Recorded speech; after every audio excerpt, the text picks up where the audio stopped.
दोस्तों, हमारे प्रोग्राम का वक्त यहीं पर खत्म होता है। अगले एपिसोड में फिर से आपके रूबरू होंगे। तब तक के लिए दीजिए अपनी मेजबान सना हबीब को इजाजत। अल्लाह हाफिज।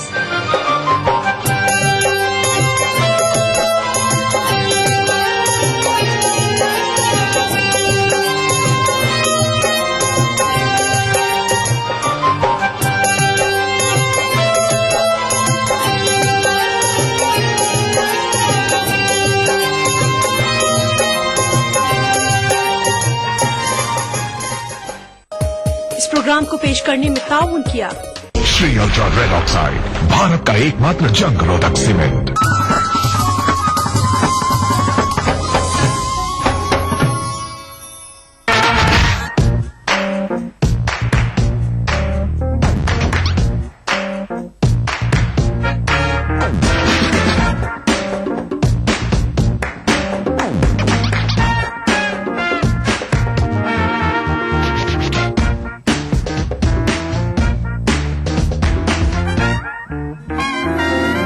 चटपटे और लजीज पकवानों का जायका अक्सर रसोई, पीर का जुमा दोपहर 1:30 बजे सिर्फ ईटीवी उर्दू पर।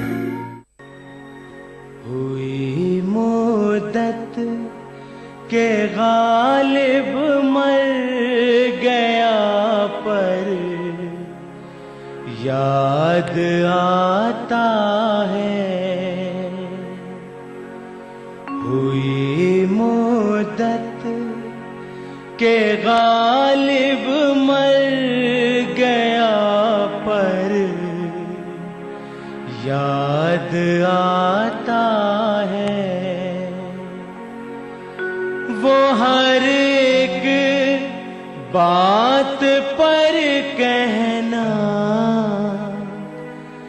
कि यूं होता तो क्या होता।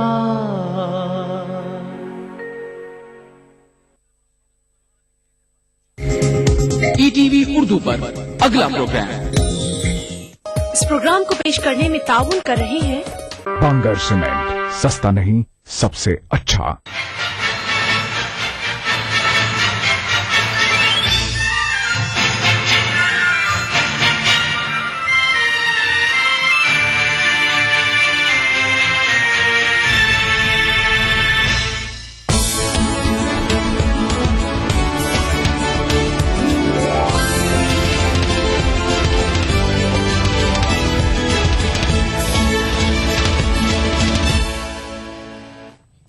नाज़रीन आदाब, ईटीवी उर्दू न्यूज में आपका खैर मकदम है। आप देख रहे हैं खबरनामा। मैं हूं सैयद अहमद जिलानी। पहले नजर सुर्खियों पर। लोकपाल बिल को राज्यसभा ने दी मंजूरी, अन्ना हजारे ने किया खुशी का इजहार।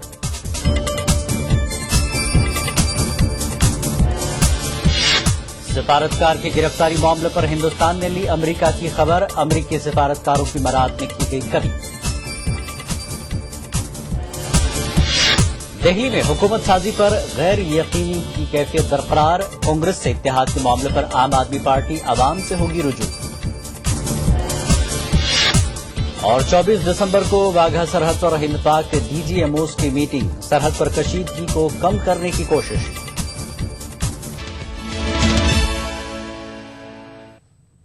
खबरें तफसील से।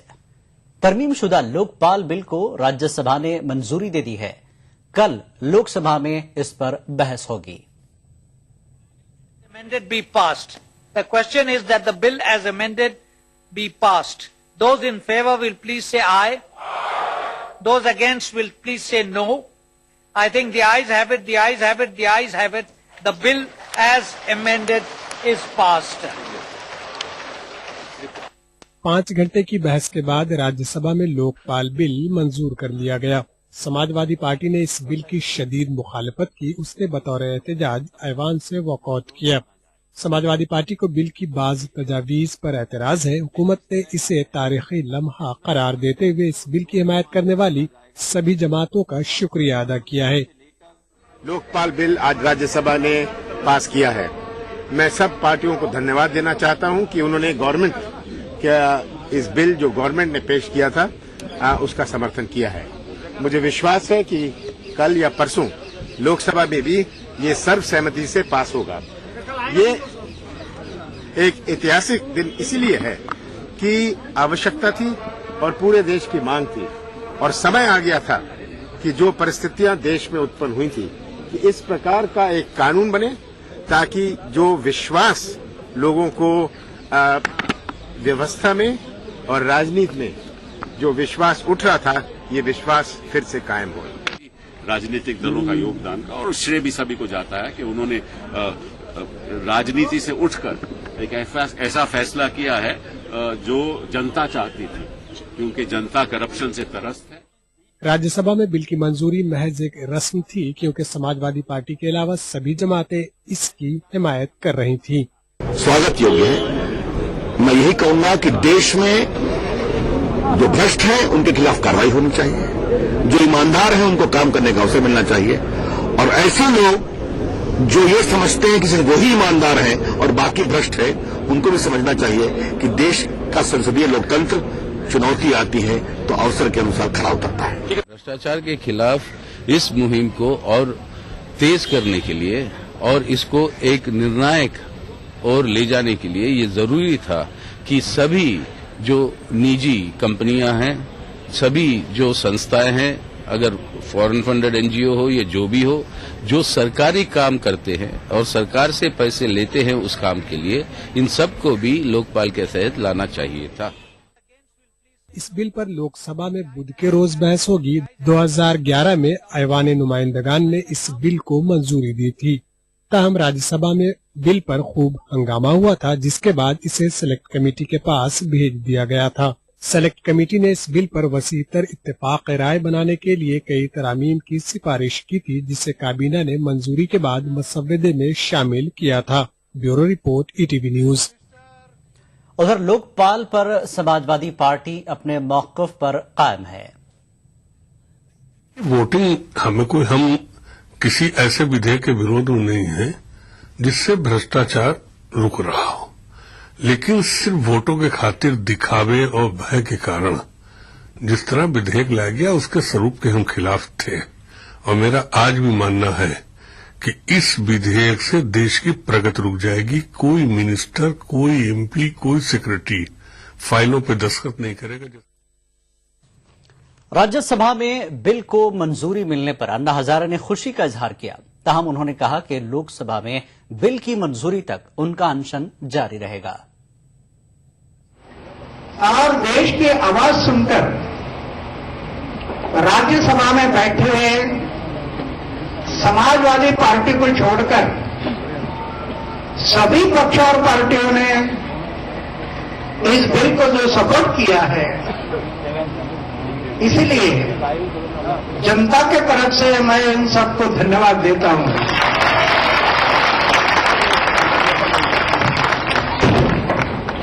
अभी कल यह बिल लोकसभा में आएगा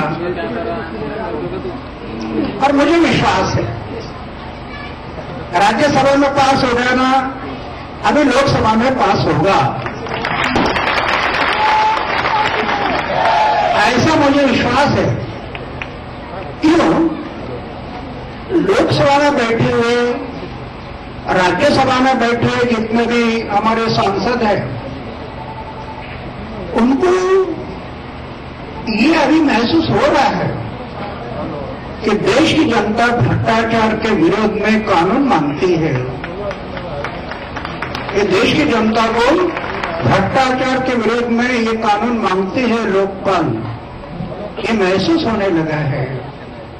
और इसीलिए आज राज्यसभा में पास हो गया है, कल लोकसभा में भी पास हो जाएगा और लोकसभा में पास होने के बाद मैं अपना अनशन छोड़ दूंगा। सिफारतकार की गिरफ्तारी मामले पर हिंदुस्तान ने अमेरिका की खबर ली। नई दिल्ली ने अमेरिकी सिफारतकारों और उनके अहले खाना को हासिल मराहत कम कर दिए हैं। इसके साथ साथ उसने सिफारतखाना और कौंसिल खाने के सभी अमले से शनाख्ती कार्ड जमा करने को कहा है। देवयानी खोबरागडे की गिरफ्तारी मामले पर हिंदुस्तान और अमेरिका के बीच ठन गई है। न्यूयॉर्क में नायब कौंसल जनरल देवयानी खोब्रागडे के साथ किए गए नाशाइस्ता सलूक पर यूं तो हिंदुस्तान सख्त एहतजाज पहले ही दर्ज करा चुका है और अमेरिका ने भी ये उम्मीद जताई थी कि इस एपिसोड का असर हिंद अमेरिका ताल्लुकात पर नहीं पड़ेगा, लेकिन वॉशिंगटन ने इस पूरे मामले पर मुआवजत खाही नहीं की, जिसका नई दिल्ली ने सख्त नोट लिया। नई दिल्ली ने अमेरिकी सिफारतकारों को हासिल खुसूसी मुराद कम कर दिए हैं। सिफारतकारों की एयरपोर्ट पास की सहूलत वापस ले ली गई है। इसके साथ साथ मशरूबात के इंपोर्ट क्लियरेंस पर भी रोक लगा दी गई है। नई दिल्ली ने अमेरिकी सिफारतकारों को शिनाख्ती कार्ड जमा करने की हिदायत भी दी है। इतना ही नहीं, दिल्ली ने अमेरिकी सिफारत खाना और कौंसिल खाने में खिदमात अंजाम दे रहे हिंदुस्तानी मुलाजमीन को दी जाने वाली तनख्वाहों की भी तफसीलात देने को कहा है। अमेरिकी स्कूलों में बरसरे खिदमत टीचरों के वीजा की तफसीलात भी नई दिल्ली ने वॉशिंगटन को फराहम करने की हिदायत दी है। इन सब हिदायत के साथ साथ नई दिल्ली ने अमेरिकी सिफारत खाने के बाहर से सभी बैरिकेड्स हटा लिए हैं। I appreciate the steps the Ministry of External Affairs has taken. More steps should be taken against the United States until they give an unconditional apology for what is happening. हुकूमती सतह पर जारी इन सरगर्मियों के दरमियान देवयानी खोब्रागडे के वालिद ने वजीर दाखिला सुशील कुमार शिंदे से मुलाकात की। वजीर दाखिला ने उन्हें ये यकीन दहानी कराई कि देवयानी को इंसाफ दिलाने की हुकूमत हर मुमकिन कोशिश करेगी। उन्होंने मुझे ये बताया कि they are aware of that, they are fully convinced that my daughter is being unnecessary humiliated, harassed. It is a clear violation. The Khurshid said that is a clear violation of the human right what they have done, the violation of Geneva Convention. So government is working in every manner to ensure that no harm is done to my daughter. इससे कबल अमेरिकी अरकान parliament के वक्त से वजीर दाखिला सुशील कुमार शिंदे, कांग्रेस के नायब सदर राहुल गांधी और बीजेपी के वजारत उज़्मा के ओहदे के उम्मीदवार नरेंद्र मोदी ने मुलाकात नहीं की थी। हत्ता के लोकसभा स्पीकर मीरा कुमार और कौमी सलामती मुशीर शिव शंकर मेनन ने भी अमेरिकी वक्त से मुलाकात नहीं की थी। Bureau report, ETV news. BJP ने इस पूरे मामले को अफसोसनाक करार दिया है। उसने इस सिलसिले में हुकूमत से मुनासिब कार्रवाई करने की बात कही है। यानी खोब्रागडे के साथ न्यूयॉर्क में वहां की पुलिस ने और वहां के प्रशासन ने जो आचरण किया है उसकी हम पूरी भर्त्सना करते हैं। ये वियना कन्वेंशन की भावनाओं के प्रतिकूल है। जिस तरह से उनको गिरफ्तार किया गया और जिस प्रकार से उनको हवालात में ड्रग एडिक्ट्स के साथ रखा गया जिनके खिलाफ कार्रवाई हो रही थी, और जब वो महिला है, ये तो शर्मनाक है और बर्बरता है। हम इसकी पूरी भर्त्सना करते हैं। ये घटना पहले नहीं हुई है। पहले भी भारत के पूर्व राष्ट्रपति के साथ हवाई अड्डे पर ऐसा व्यवहार किया गया जो मर्यादाओं के विपरीत था। कई लोकतांत्रिक रूप से चुने हुए लोगों के वीजा के मामले में जो कार्रवाई की गई है वो देश ने देखा है, और अब भारतीय राजनयिकों के साथ इस तरह का व्यवहार हो रहा है। हम अपेक्षा करेंगे कि भारत सरकार इस मामले को पूरी गंभीरता से लेगी। खबरनामा जारी रहेगा एक ब्रेक के बाद। ये सारे घर ईएमआई प्रूफ हैं। ईएमआई प्रूफ का मतलब ईएमआई के बाद जब घर आपका हो जाता है तब भी घर रहेगा मजबूत, नए जैसा। और घरों को ईएमआई प्रूफ बनाने के लिए हम जैसे इंजीनियर्स को चाहिए ताकत। UltraTech cement, the engineers choice, क्योंकि इस सीमेंट में जान है। क्या आप अपने चेहरे पर कील मुहासों के दाग, धब्बों, झाइयों से परेशान हैं? तो इनसे छुटकारा पाने का एकमात्र समाधान मेलाज स्किन क्रीम, एली फार्मास्यूटिकल्स द्वारा निर्मित। आपदा के बाद पुनर्निर्माण के लिए वचनबद्ध है उत्तराखंड सरकार। प्री फैब्रिकेटेड घर देकर सरकार ने पीड़ितों को दिया आशियाना। 2 लाख के मुआवजे की अतिरिक्त राशि को बढ़ाकर किया 7 लाख। तबाह हुई फसलों से निराश किसानों का सरकार ने थामा हाथ। उचित मुआवजा मिलने से किसानों के चेहरे पर लौटी मुस्कान। आपदा में हमारी सारी फसल बर्बाद हो गई थी, लेकिन राज्य सरकार ने हमें उसका मुआवजा दिया, जिसके लिए हम राज्य सरकार का धन्यवाद देते हैं। 1 जून 2013 से 31 मार्च 2014 तक प्रभावित परिवारों के विद्युत बिल और जलकर को सरकार ने किया माफ। राज्य सरकार ने जो निर्णय लिया है अपने बिजली और पानी का बिल माफ करने के लिए, उसके लिए बहुत बहुत धन्यवाद। आपदा से क्षतिग्रस्त 2420 मार्गों में से 2402 मार्गों को खोल दिया गया। खुशहाल उत्तराखंड का पुनर्निर्माण संकल्प है हमारा।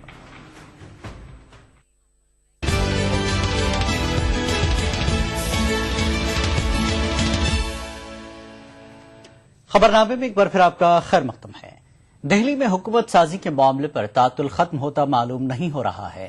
कांग्रेस से हिमायत ली जाए या नहीं, आम आदमी पार्टी अब इस पर आम आदमी की राय लेगी। कौशाम्बी में केजरीवाल ने साफ कर दिया कि आम आदमी पार्टी अपनी जिम्मेदारियों से भाग नहीं रही है, बल्कि वो जिम्मेदारी उठाने के लिए शफाफ तरीका इख्तियार कर रही है। आम आदमी पार्टी कश्मकश में है। वो कांग्रेस का हाथ थामे या फिर इलेक्शन को तरजीह दे, या ये ताने सुनती रहे कि वो अपनी जिम्मेदारियों से भाग रही है। आम आदमी पार्टी को कोई रास्ता नहीं सूझ रहा है, इसलिए वो हुकूमत साजी पर अवाम की राय हासिल करना चाहती है। अब हम आपसे जानना चाहते हैं हमें क्या करना चाहिए। हम बाकी दलों की तरह बंद कमरे में निर्णय नहीं लेना चाहते। हम ये प्रश्न जनता के सामने रख रहे हैं, क्योंकि आम आदमी पार्टी कुछ चंद लोगों की पार्टी नहीं है, बल्कि इस देश के आम लोगों की पार्टी है। अवाम अपनी राय SMS, फोन या पार्टी की वेबसाइट पर जाकर दे सकते हैं। राय लेने का ये अमल इतवार तक जारी रहेगा। उसके बाद पार्टी आगे का लाहे अमल तय करेगी। पूरी दिल्ली की जनता को ये चिट्ठी लिखी जा रही है। हम ये चिट्ठी लिख रहे हैं। इस चिट्ठी की लगभग 25 लाख कॉपीज बनाई जा रही हैं और ये पूरे दिल्ली के अंदर बांटी जाएंगी चिट्ठियां। संडे तक हम इन तरीकों से भी करेंगे और हमारे जितने कैंडिडेट्स हैं 70 विधानसभाओं में, पूरी दिल्ली में हर म्युनिसिपल वार्ड में एक एक जनसभा की जाएगी और जनसभा में ये चिट्ठी पढ़ के सुनाई जाएगी और जनता से उनकी राय पूछी जाएगी। ये सारी प्रक्रिया हम इस संडे को शाम तक कर लेंगे और जो जनता की राय होगी वो जनता की राय हम सोमवार को सबको बता देंगे, सारा कंपाइल करके, और जो जनता कहेगी हम सोमवार को वही काम करेंगे। आम आदमी पार्टी को कांग्रेस और बीजेपी ने मदद की पेशकश की थी, जिस पर आम आदमी पार्टी ने इन दोनों जमातों के सामने कुछ शर्तें रखी थीं। कांग्रेस ने जवाब दिया, जबकि बीजेपी ने तो जवाब देना भी मुनासिब नहीं समझा। 31 सीटें हासिल करने वाली बीजेपी जोड़ तोड़ का हवाला देकर हुकूमत न बनाने की बात कह चुकी है। ये पहला मौका है जब इत्तेहाद के लिए कोई जमात अवाम से रुजू कर रही है, वरना जमहूरियत में हुकूमत साजी के अमल में अवाम का रोल वोट देने तक ही महदूद रहता है। Bureau report, ETV news. उधर कांग्रेस ने इत्तेहाद पर अवाम की राय लेने के आम आदमी के फैसले पर यह रद्दमल जाहिर किया है। उनका फैसला है, उसमें हमको कोई एडवर्स कमेंट नहीं करना चाहिए। हम उनको सरकार बनाने के लिए बाहर से पेशकश कीजिए कि हम बाहर से आपको समर्थन देंगे। सरकार बनाना न बनाना उनके हाथ में है, मुझको उस पर कुछ नहीं करना चाहिए।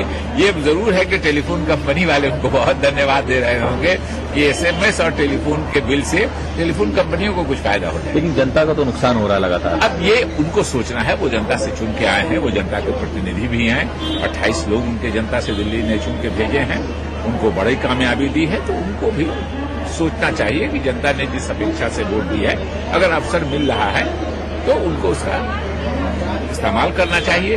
और हम समझते हैं कि ये संदेश उनके खिलाफ जा रहा है कि वो सरकार बनाना नहीं चाहते हैं, वो जिम्मेदारी से बचना चाहते हैं, जो वादे कर लिए उसको पूरे नहीं कर सकते हैं। इन कारणों से उनके खिलाफ मैसेज गलत जा रहा है, इसलिए आगे बढ़ के जो उचित संवैधानिक कार्रवाई है वो करनी चाहिए। कांग्रेस को लगता है वो बच रहे हैं जिम्मेदारी से। सुप्रीम कोर्ट ने कहा है कि कोलगेट घोटाले में मुबैना तौर पर फंसे अफसरशाहों के खिलाफ कानूनी चाराजोई के लिए मरकज की इजाजत की जरूरत नहीं है। एक अहम फैसले में सुप्रीम कोर्ट ने कहा कि करप्शन के जिन मामलों की जांच अदालतों की निगरानी में हो रही है, अगर इनमें ब्यूरोक्रेट फंसे हैं तो उनके खिलाफ कानूनी कार्रवाई के लिए CBI को मरकज की इजाजत लेने की जरूरत नहीं है।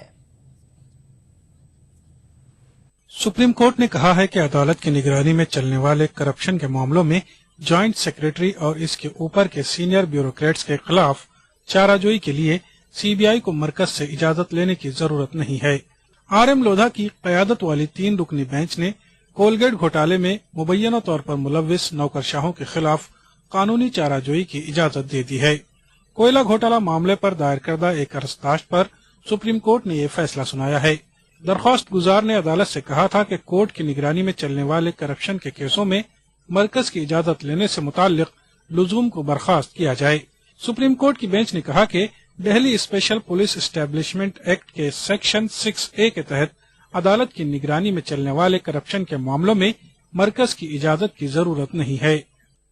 पहले क्या था कि कोई भी अगर ज्वाइंट सेक्रेटरी है उसके ऊपर अधिकारी का कोई इन्वॉल्वमेंट आता था किसी भी प्रिवेंशन ऑफ करप्शन एक्ट के ऑफेंस में, तो पहले सेंट्रल गवर्नमेंट के पास सीबीआई को जाना पड़ता था 6A of Delhi special police establishment act में। अब उसकी कोई आवश्यकता नहीं है। ये बड़ा अच्छा फैसला है सुप्रीम कोर्ट का कि कम से कम कोर्ट मॉनिटर्ड इन्वेस्टिगेशन, जो कि बहुत थोड़े होते हैं, जैसे 2G था या ये कोलगेट है, 2-4 ही होते हैं, कम से कम उसमें जब कोई भी जांच संस्था इन्वेस्टिगेशन करती है, खासकर सीबीआई, तो उसको सरकार की परमिशन इन्वेस्टिगेशन के लिए नहीं लेनी पड़ेगी। अदालत ने मरकज की इस दलील को मुस्तरद कर दिया कि ज्वाइंट सेक्रेटरी सतह के अफसर के खिलाफ जांच के लिए कॉम्पिटेंट अथॉरिटी की मंजूरी जरूरी है। मरकज का ये भी कहना था कि ईमानदार अफसरों को हिरासानी से बचाने के लिए ये जरूरी है। ताहम सुप्रीम कोर्ट ने मरकज की दलील नहीं मानी। सुप्रीम कोर्ट के इस फैसले को सीबीआई की खुद मुख्तारी की तरफ एक अहम कदम के तौर पर देखा जा रहा है। Bureau report, ETV news. कानून साज असेंबली और काउंसिल में तेलंगाना बिल पेश करने के खिलाफ सीमा आंध्रा इलाके में शदीद एहतजाज किया गया। बेशतर मकामात पर तालीमी और तिजारती इदारे बंद रखे गए। कई मकामात पर हुकूमत और सोनिया गांधी के अलामती पुतले नजर आतिश किए गए।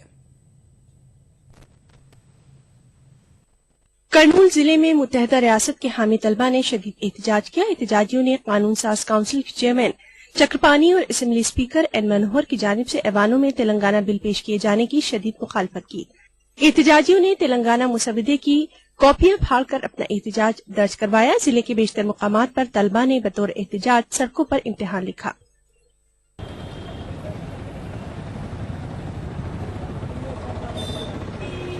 अनंतपुर जिले की श्री कृष्णा देवराय यूनिवर्सिटी समेत दीगर मुकामात पर तेलंगाना बिल की मुखालफत में एहतजाजी रैलियां निकाली गयीं। यूनिवर्सिटी के तलबा ने चेन्नई कौमी शाहराह पर रास्ता रोक को भी मुनज़्ज़म किया।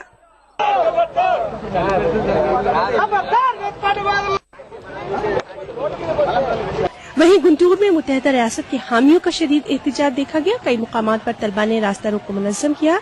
एहतजाजियों ने एहतजाज में मजीद शिद्दत पैदा करने की भी धमकी दी है। దొడ్డిదాన్ని ప్రవేశపెట్టారు। అసెంబ్లీలో ప్రతిపక్ష నాయకుడు, అదేవిధంగా శాసనపక్ష నాయకుడు, ముఖ్యమంత్రి లేకుండా స్పీకర్ కూడా అధిష్టానికి అడుగుల మండలితో వ్యవహరించాడు। అసెంబ్లీలో బిల్లు ఎప్పుడు ప్రవేశపెట్టాలని కూడా బీఓసీ నిర్ణయించకుండా ఏకపక్షంగా కేంద్రం చెప్పినట్టుగా వ్యవహరిస్తా ఉన్నారు। రాష్ట్రంలో కేంద్రం పెత్తనం మేము ప్రశ్నిస్తా ఉన్నాం। ఇప్పటికే గతంలో నాదెండ్ల భాస్కర్రావు రాష్ట్ర ప్రభుత్వం వెన్నుపడిపరిచి అధిష్టానం లొంగి వ్యవహరించాడు। అదేవిధంగా అతని యొక్క తనైనటువంటి నాదెండ్ల మనోహర్ కూడా స్పీకర్ అధిష్టానికి అనుగుణంగా విభజన బిల్లుపై ప్రవేశపెట్టిన వ్యతిరేకిస్తాను। నిన్న సీమాంధ్ర కింద వ్యవహరిస్తారని హెచ్చరిస్తా ఉన్నాం। दूसरी जानिब राजमंड्री में भी तेलंगाना बिल के खिलाफ तलबा ने शदीद एहतजाज किया। एहतजाजी धरने में बड़ी तादाद में तलबा ने हिस्सा लिया।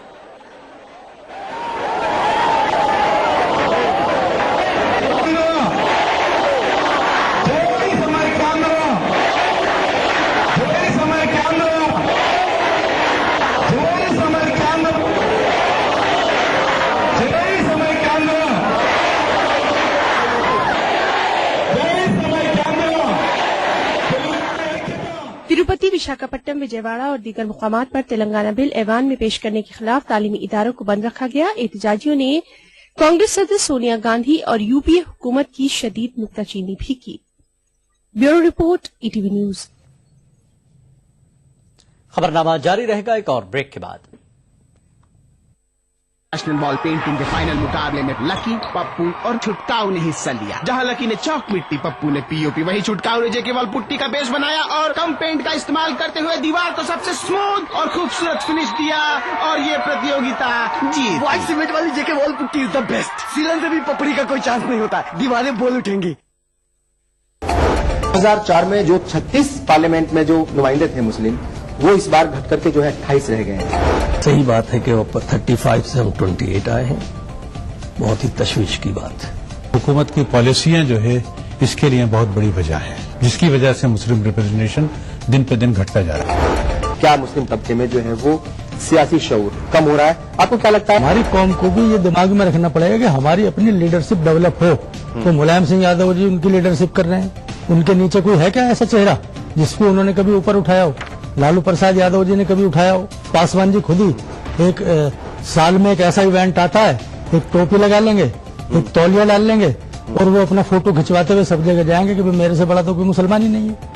पार्लियामेंट और असेंबली में मुसलमानों की घटती तादाद पर देखिए प्रोग्राम हमारे मसाइल, जुमे की रात 8 बजे और इतवार दोपहर 2:30 बजे, सिर्फ ईटीवी उर्दू पर।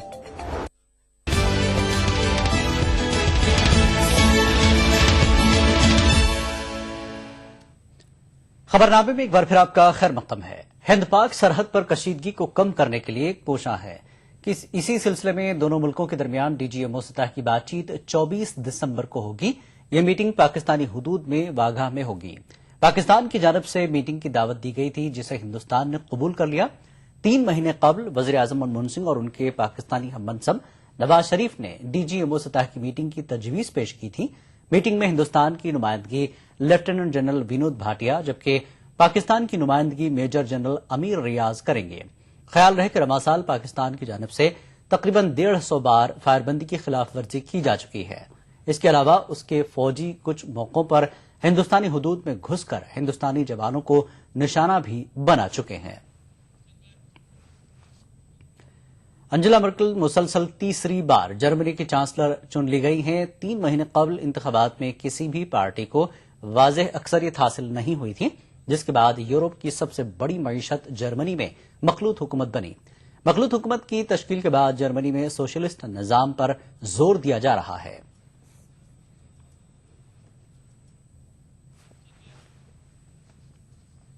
जापान ने अपनी नई कौमी सलामती हिकमत अमली वज़ा करते हुए दिफाई बजट में 5% का इजाफा किया है। जापान के इस्तेमाल को खिते के बदलते मंजरनामे में अहम समझा जा रहा है। गुज़िश्ता महीने मशरक़ी चीन के समुद्री हुदूद में दाखिल होने से कबल इजाजत के लुजूम के चीन के फैसले के बाद खित्ते में कशीदगी बढ़ गई। चीन के इस इक़दाम पर जापान ने सख्त बरहमी का इजहार किया है, क्योंकि जापान के मुताबिक चीन ने जिन हुदूद को अपना इलाका बताया है उसमें जापान का भी इलाका शामिल है। इसके अलावा जनूबी कोरिया और जापान के दरमियान डोगडो जजायर पर भी तवील अरसे से तनाज़ा चल रहा है, जबकि शुमाली कोरिया के मुतनाज़ न्यूक्लियर प्रोग्राम से भी जापान को तशवीश है। ऐसे में जापान की हुकूमत ने अपनी दिफाई पॉलिसी में गैर मुतवक्किल तब्दीली की है। जापानी हुकूमत ने आइंदा 5 वर्षों के दौरान अपने दिफाई बजट में 5% इजाफे का फैसला किया है। जापान के वज़ीर आज़म शिंजो आबे का कहना है कि हुकूमत की नई हिकमत अमली से मुल्क के अवाम और बैनुल-अक़वामी बिरादरी को वाज़ेह पैगाम दिया गया है।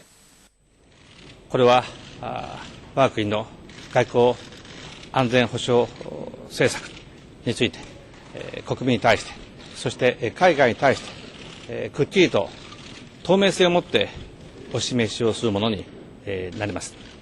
そして国際協調主義の下の積極的平和主義によってですね、今まで以上に国際社会の平和と安定のために貢献をしていきたいと思います。 जापान के वजीर दिफा ने कहा कि सलामती सतह पर खित्ते में आई हालिया तब्दीलियों के तनाजुर में ये फैसला किया गया है। 当然、警戒監視や情報収集というのは我が国の